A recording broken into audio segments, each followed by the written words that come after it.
साथियों, आज हम बात करते हैं सहारा की। आखिर सहारा के पोर्टल बने हुए 2 साल होने वाले हैं, मगर अब तक के 1% लोगों का भी भुगतान नहीं हुआ। आखिर इसकी जिम्मेदारी किसकी है? इसके लिए कौन जिम्मेदार है? हम इसी पे बात करते हैं। जहाँ तक बात है कि सहारा के करीब 13 करोड़ निवेशक पूरे देश में हैं, जो किसी न किसी तरह से जो है कि अपने संकटग्रस्त स्थिति में अपने में गुजारा कर रहे हैं, और करीब 86,000 करोड़ रुपये जो है कि सारा निवेशकों का बकाया है। लेकिन सरकार क्या कर रही है? सरकार ने जब इलेक्शन का टाइम आया था तो सरकार अमित शाह जी ने पोर्टल बनवाया था और ये कहा था कि हम पाई पाई निवेशकों का भुगतान करेंगे, मगर 2 साल हो गया, सरकार ने 5,000 करोड़ रुपए थे, लेकिन उसका अभी तक जो है कि आधे पैसे का भुगतान नहीं हुआ। इसके लिए कौन जिम्मेदार है? सहारा, न्यायपालिका या सरकार? सीधी सीधी इसकी जिम्मेदारी सरकार की है। सरकार यदि चाहती तो अब तक भुगतान हो गया होता। आपको जैसा कि पता है कि सहारा के खिलाफ देश के विभिन्न अदालतों में, निचली अदालत में कई मामले लंबित थे। हर जगह सहारा के मैनेजमेंट को जाना पड़ता था। तो सहारा का पक्ष लेकर के सरकार ने उन सभी जितने भी विभिन्न अदालतों में मुकदमे थे उनको एक जगह सुप्रीम कोर्ट में कर दिया गया। ये किसका बचाव किया गया? सहारा का। चलो ठीक है, सहारा का बचाव किया, हम उसके लिए कोई चिंता नहीं है। अब आपकी जिम्मेदारी ये नहीं थी कि जो आपने जो पोर्टल बनवाया, अब पोर्टल बनवाने में दुनिया भर की डिफिशेंसी आ रहा है। किसी का नाम मिसमैच, एक अक्षर का एक ही जगह ही है, तो किसी का डेट ऑफ बर्थ में। ये कि बहुत बड़ी बात है क्या? जब आपने जो है कि सहारा का पक्ष ले सकते हैं तो आप निवेशकों का पक्ष क्यों नहीं ले सकते हैं? इसके लिए आप सुप्रीम कोर्ट के पास जाना चाहिए था। अब बोलते कि भाई ये जो बहुत बड़ी बात नहीं है, ये छोटी मोटी कमियां हैं। और दूसरी बात कि सुप्रीम कोर्ट ने जो आदेश क्या दिया था, जो सेबी ने आरोप लगाया था कि इनके निवेशक फर्जी हैं, तो सुप्रीम कोर्ट ने यही आदेश दिया है कि जेन्युइन निवेशक को भुगतान किया जाए। तो जेन्युइन निवेशक की क्या पहचान है? या तो सरकार ये बोल दे कि ये बॉन्ड पेपर है वो सहारा का वो फर्जी है, बॉन्ड पेपर यदि असली है, आधार कार्ड है वो खुद सरकार ने बनवाया है वो भी फर्जी नहीं है, तो जो पेमेंट हो रहे हैं बॉन्ड पेपर के लिखे गए नाम के द्वारा और सीधे आधार कार्ड के जरिए अकाउंट जो खुला उस अकाउंट में ही हो रहा है, तो इसमें तो ऑटोमेटिक है कि जो ग्राहक जो है कि आपको फर्जी का कोई सवाल ही नहीं है, ये चिन्हित तो अपने आप हो जाता है। तो ऐसे स्थिति में जानबूझ करके छोटी छोटी कमियां निकालना कि नाम मिसमैच है तो ये नहीं है तो वो नहीं है, क्या सुप्रीम कोर्ट ने ऐसा ऑर्डर दे रखा है क्या? यदि सुप्रीम कोर्ट को ऐसा कोई ऑब्जेक्शन होता तो भी सरकार यदि जिस प्रकार से सहारा के पक्ष ले करके और सुप्रीम कोर्ट में जाती है और सुप्रीम कोर्ट में ये बताती है कि भाई इनके सारे केस एक जगह इकट्ठा किया जाए, तो उसी तरह से इस डिफिशेंसी के मामले को भी लेकर सरकार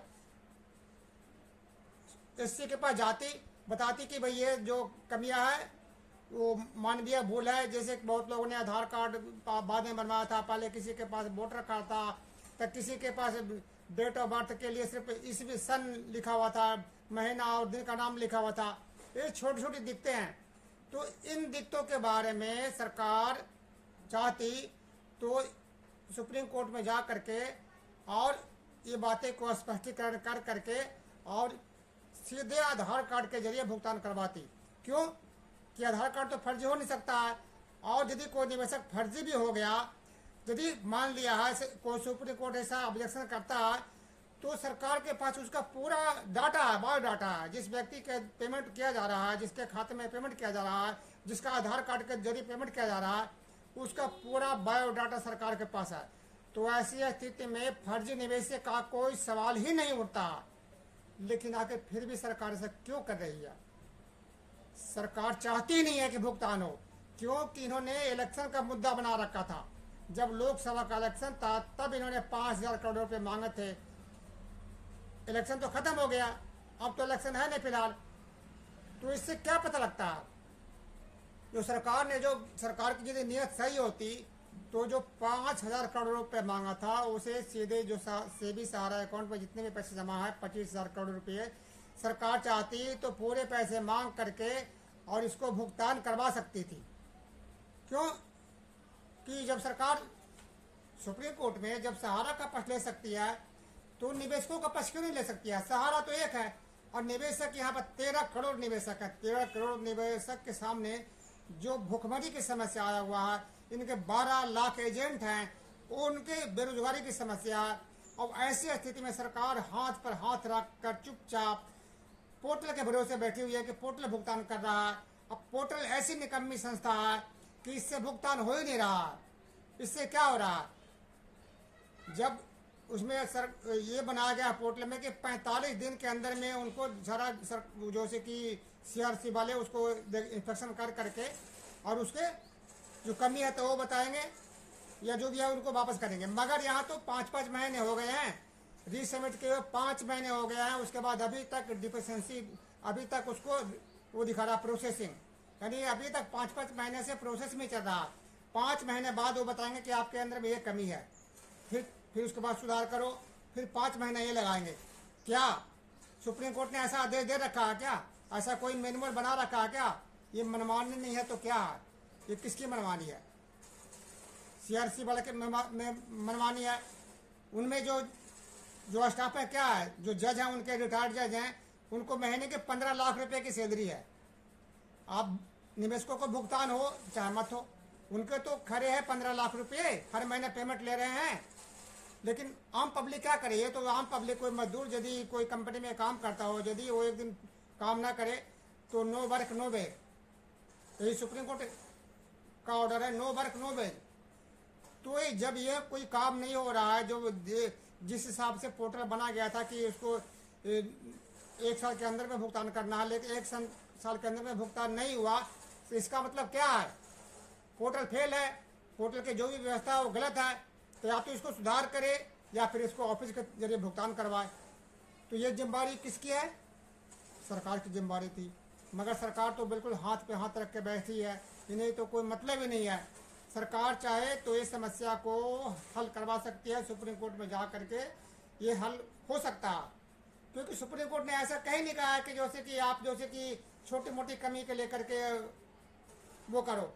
आपको पता है कि पहले जैसे कि आधार कार्ड वगैरह में किसी चीज़ में करना होता था फोटोकॉपी, तो उसको बाकायदा गेस्टेड अफसर के पास जो है कि जा करके वेरिफिकेशन करना पड़ता था।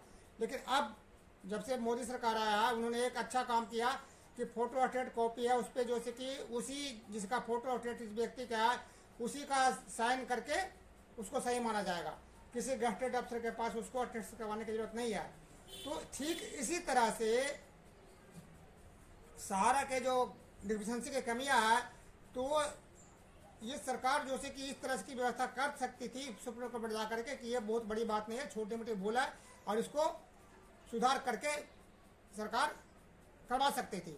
फिर दूसरी बात, 5 लाख से ऊपर के लिए जो रिसबमिट करने का वो अभी तक 2 साल से होने वाला है, ऑप्शन ही नहीं खुला, जिसमें कुछ कमी आ गई है और उनका अमाउंट 5 लाख से ऊपर है, तो उनको क्यों नहीं करने दे रहे हैं? क्या ऐसा आदेश सुप्रीम कोर्ट ने दिया है क्या? नहीं दिया है ना। दिया है तो सरकार, नहीं दिया तो सरकार ये बातें सुप्रीम कोर्ट के पास क्यों नहीं उठाती है? क्यों कि सरकार की इच्छा शक्ति ही नहीं है। सरकार क्या कर रही है ये किसी की समझ की बात नहीं है। अमित शाह जी ने कहा था कि हम निवेशकों का पैसा पाई पाई ब्याज समेत भुगतान करवाएंगे। आखिर ये भुगतान कब होगा? पाई पाई कब मिलेगा? अरे अभी तो मूलधन मिला नहीं है, ब्याज की तो बात अलग है। तो ये कितने टाइम लगेंगे इसकी सरकार कुछ बताएगी? दोस्तों, सरकार सिर्फ वोट की राजनीति जानती है और अब सिर्फ बिहार में चुनाव फिलहाल होने वाला है, तो उसके मद्देनजर कुछ कर सकती है, नहीं तो सरकार कुछ भी करने ही काम करे। यदि सरकार यदि सही ढंग से काम किया होता तो अब तक जो 25,000 करोड़ रुपए हैं उस निवेशकों का भुगतान हो गया होता। बात रही सुप्रीम कोर्ट की, तो न्यायपालिका के तो आप देख ही रहे हैं, 2012 से जो सहारा से विवाद चल रहा है, 13 साल करीब हो गए, इसमें क्या अब तक कुछ फैसला नहीं हुआ, कुछ डिसीजन नहीं हुआ।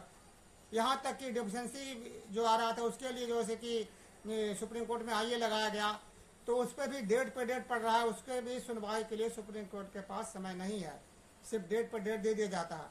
अब गर्मी की छुट्टी होने वाला है, छुट्टी होने वाला है, अब सुनवाई नहीं होगा। तो ऐसी स्थिति में सरकार की जिम्मेदारी क्या बनती है? सरकार की जिम्मेदारी ये नहीं बनती है। जब सरकार छोटी छोटी बातों के लिए एससी के पास जा सकती है, तो यहाँ 13 करोड़ निवेशकों के जीवन मरण का सवाल है। आखिर इसके लिए सरकार क्यों नहीं काम कर रही है? क्यों? कि सरकार की इच्छा शक्ति ही नहीं है। यदि सरकार की इच्छा शक्ति होता तो अब तक सारा निवेशकों का भुगतान हो गया होता और आगे की कार्रवाई हो जाती होती। तो सुप्रीम कोर्ट के पास आम पब्लिक क्या जाए, जब पहले जो कुछ जो गए हुए हैं, आगे लगाए हैं, उसी की सुनवाई नहीं है, तो हम सुप्रीम कोर्ट से तो कोई उम्मीद कर नहीं सकते हैं। अब सरकार को ही कह सकते हैं, और सरकार भी जो नहीं सुन रही है तो किसको कहा जाए? इसलिए हम तो इस वीडियो के माध्यम से अमित शाह जी को, मोदी जी को, अब सरकार को हम ये प्रार्थना करते हैं कि इन समस्या को जल्दी से जल्दी निपटारा किया जाए। ये जो पोर्टल की समस्या है कोई बड़ी समस्या नहीं है। सरकार या तो ऐसे में इसके लिए आवेदन लगा करके डायरेक्ट भुगतान करवाए आधार कार्ड के जरिए, या फिर सरकार अपनी निगरानी में सारा ऑफिस को खोल करके वहाँ से भुगतान करवाए। इसके अलावा और कोई रास्ता नहीं है। ऐसे पोर्टल के जरिए भुगतान हुआ तब तो 5 साल में भी 5,000 करोड़ भुगतान नहीं होगा। दोस्तों, यही हमारा सरकार से सबसे प्रार्थना है। आपको वीडियो यदि ठीक लगता है तो आप कमेंट्स करके जरूर बताइए, और अच्छा लगता है तो वीडियो को आगे बढ़ाइए, ताकि अधिक से अधिक लोगों के पास वीडियो पहुंचे और सरकार के पास भी ये वीडियो पहुंचना चाहिए। और हम सरकार से भी यही प्रार्थना करते हैं कि जल्दी से जल्दी इन निवेशकों का भुगतान करवाए। जय हिंद।